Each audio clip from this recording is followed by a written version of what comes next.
पंडोक सरकार धाम में आए हुए भक्त लोग श्री हनुमान जी पंडोक सरकार को नमन करने के बाद ये ध्यान रखें, ये विचार रखें कि हमारे हाथ में रक्षा सूत्र बंध गया है। ये विचार रखें हमको हमारे मस्तक पर रज लग गई है। ये भाव बना करके हनुमान जी को प्रणाम कीजिए और हनुमान जी के सामने मात्र 11 बार श्री राम जय जय राम इस मंत्र का जाप कीजिए। आपके ऊपर महाकवच का प्रयोग हो जाएगा, ऐसा कवच जिसमें हनुमान जी महाराज आपके सहायक हो गए। अपने घर से निकलने के पहले 11 बार श्री राम जय जय राम इस मंत्र का कहकर के निकल जाइए। मैं गारंटी देता हूं, आप जब तक शाम से घर तक प्रवेश नहीं करेंगे, जब तक आपके ऊपर प्रवेश रहेगा। सूर्योदय से लेकर अपने काम से निकलोगे काम के लिए और सूर्य अस्त तक जब तक घर में प्रवेश नहीं कर जाओगे, तब तक आपके ऊपर कवच रहेगा। ये मैं आपको महामंत्र देकर के आपको रक्षा कवच दे रहा हूं। वह है राम मंत्र, जिस राम मंत्र से हनुमान जी ने श्री राम जी महाराज की रक्षा की। जब हनुमान जी महाराज उनके साथ में थे और रावण के विजय की प्राप्ति के लिए, रावण पर विजय प्राप्ति करने के लिए हनुमान जी महाराज उनके साथ चलते हैं, तो भगवान स्वयं श्री राम जी महाराज हनुमान कवच का प्रयोग अपने ऊपर करते हैं और फिर हृदय स्तोत्र पाठ का जाप करते हैं, तभी सफलता प्राप्त होती है। इसी प्रकार से यदि आपको जीवन के संकट के सभी गते विरोधों को काटना है तो हनुमान नामक कवच डालना है। तो आपको अपने घर से निकलने की दहली नागने के पहले आपको 11 बार श्री राम जय जय राम मंत्र का जाप करके अपने ऊपर हाथ फेर लीजिए। मैं गारंटी देता हूं, जब तक आप घर में प्रवेश नहीं कर जाओगे, जब तक आपका कोई बाल बांका भी नहीं कर सकता। यह वो कवच है कि संसार की कोई भी शक्ति नहीं काट सकती। और जब राम नाम मंत्र का कवच अपने ऊपर डाल लोगे तो हनुमान कवच आपको प्राप्त हो जाएगा। और जब हनुमान कवच अपने ऊपर डाल लोगे तो श्री हाथीवान महाराज आपके अंग रक्षक बनके आपकी रक्षा करेंगे। ये महामंत्र है, इष्ट से इष्ट जुड़ता है। हमारे इष्ट कौन है जानते हो? परम पूज्य सदगुरुदेव भगवान श्री हाथीवान जी महाराज। और हमारे हाथीवान महाराज के इष्ट देव कौन है? श्री अनंत बुलंद श्री हनुमंत लाल जी महाराज। नंदी रूप में 11वें रुद्र अवतार भगवान स्वयं शंकर जिस रुद्र से प्रकट हुए हैं, जिस रुद्र ने रावण को धराशायी कर दिया, वो मेरे इष्ट के इष्ट हैं।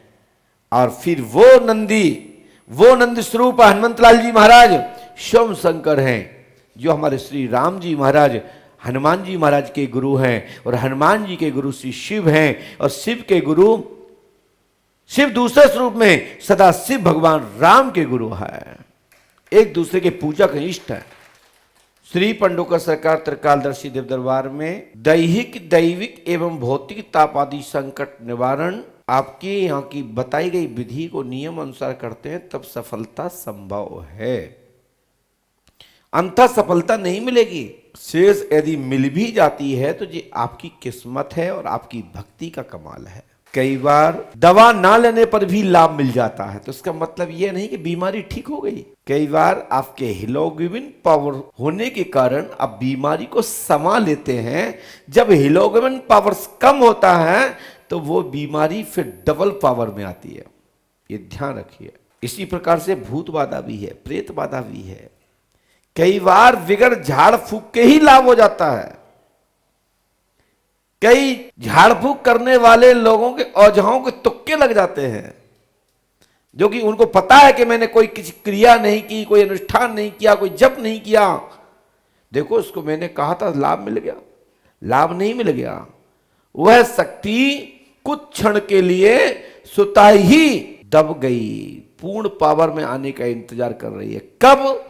जब उसके ग्रह प्रतिकूल होंगे, तब उसके ऊपर संसार की जो दवा प्राथमिक रूप से उपचार में लाभ देती है, वही दवा आपको उपचार में लाभ नहीं देगी। हाई कोर्स चलेगा तब सफलता प्राप्त होगी। जो पढ़े लिखे लोग हैं ये वर्ग जानते हैं जो मैं जो कहना चाहता हूं। कई बार छोटी छोटी दवाइयां खाने से बुखार उतर जाता है, मलेरिया ठीक हो जाता है। वही मलेरिया जब पुनः वापस होता है तो जो प्राथमिक उपचार था, दवा थी, वो दवा फिर सूट नहीं करती, यानी लाभ नहीं पहुंचाती। फिर वो व्यक्ति को पहले 3 दिन में ठीक होना था, फिर वो 3 साल में ठीक होती है। जो डॉक्टर्स हैं, जो मेडिकल लाइन के हैं, वो मेरी बात को समझ रहे होंगे, बाकी तथाकथित लोगों के दिमाग में ये बात नहीं जाएगी। तो कई जगह जो आप लोग क्रियाएं कर लेते हैं, या कहीं आप थोड़े से भी उपचार कर लेते हैं, उससे लाभ मिल जाता है, तो वो क्षणिक होता है।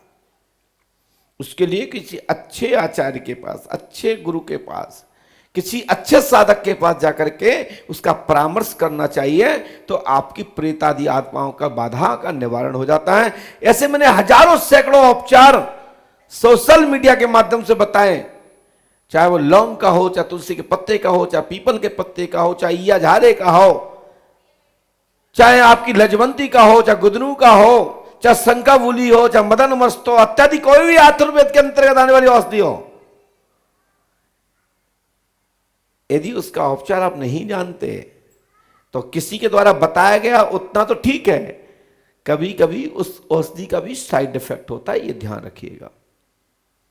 हमारे किसान लोग भी जानते हैं, हमारे भारतवर्ष में ऐसी ऐसी औषधियां हैं, यदि उस औषधि से स्पर्श कर लिया जाए तो लोग रास्ता भटक जाते हैं, रास्ता भूल जाते हैं, अपनी मंजिल तक नहीं पहुंच पाते। यदि उस औषधि को नाक गए तो हमारे गांव के किसान के जो गाय भैंस ले जाते हैं, बरेदी लोग, गौला लोग, वो बता सकते हैं इस बात को।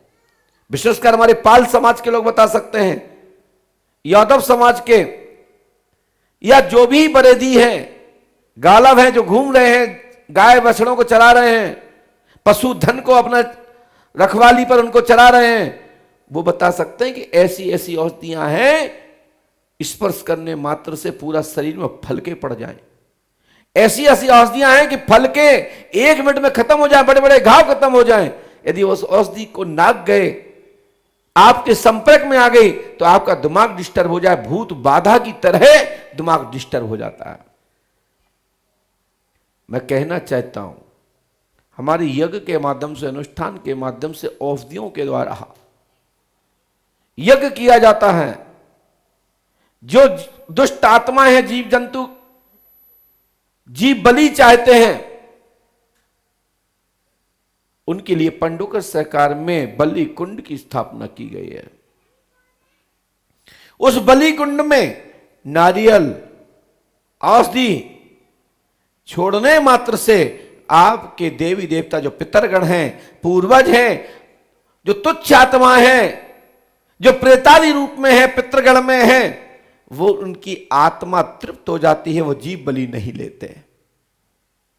इसलिए पंडुका सगर धाम में बलि स्थान की परम पूज्य सदगुरु देवान श्री हाथीनाथ की कृपा से तैयारी चल रही है। उसका विधान तो प्रारंभ कर दिया गया है, लेकिन उसको विधिवत रूप से आप लोगों के बीच में शीघ्र इसका लाभ के लिए यह स्थान खोला जाएगा।